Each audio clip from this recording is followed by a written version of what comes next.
مهمترین بخش برای انجام هر کاری شروعشه. به قول هوراس، کسی که شروع کرده نصف راه رفته. هورخش هم از یه جایی کارشو شروع کرد. سال 84 از یه میز کامپیوتر کنار یه اتاق. زیاد طول نکشید که اون میز کامپیوتر شد 2 میز کامپیوتر و بعد 2 میز نور هم بهش اضافه شد. همه با هم رفتن توی یه زیرزمین. پروژه های کوچیک و کم اهمیت پر از آرزو و ارزش بودن. بعد از اون 1 نفر شد 2 نفر و 2 نفر شد 4 نفر. بعد همه با هم رفتن به یه شهر دیگه. اونجا خیلی سعی کردن که انیمیشن رو معرفی کنن و این راهو از اونجا شروع کنن، اما با دست خالی برگشتن. اولین شکست خیلی ناامید کننده بود، اما خیلی زود یاد گرفتن که شکست بخشی از ماجراشونه.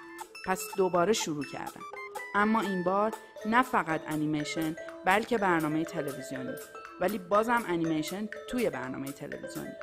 اون زمان اسم گروه 7 آسمان بود. سال 87 بود که دیگه برنامه تلویزیونی به اندازه کافی جذاب به نظر نمی اومد. پس هورخش متولد شد و 4 نفر شد 5 نفر، بعد شدن 8 نفر، بعد 10 نفر، بعد دوباره 8 نفر، بعد شدن 30 نفر و بعد دوباره 25 نفر و شروع کردن به انیمیشن ساختن. کلی جایزه گرفتن و خوش گذراندن. تجربه کردن و شکست خوردن و پیروز شدن.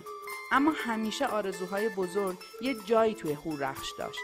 ساخت اولین انیمیشن سینماییشون. یه روز تصمیم گرفتن که اولین پروژه بلند پروازانه‌شون رو شروع کنن. یه طرح آماده کردن و هر جا بگین رفتن.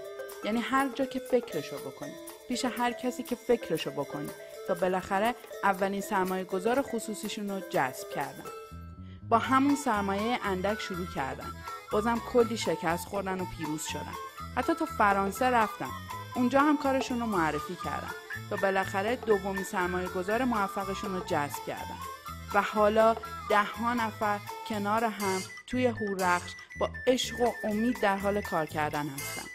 اونا در تلاشن تا با کمک همدیگه بتونن انیمیشن‌های خوب تولید کنن.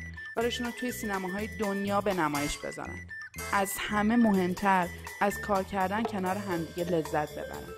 هدف بزرگیه، اما ما اینجا معتقدیم که اگه تلاش کنیم به همه هدفهای بزرگمون میرسیم. هیچ چیز غیر ممکن نیست. فقط کافیه اون 2 بال روی کتفمون رو حرکت بدیم. A na tym atomie jeszcze jeden atom.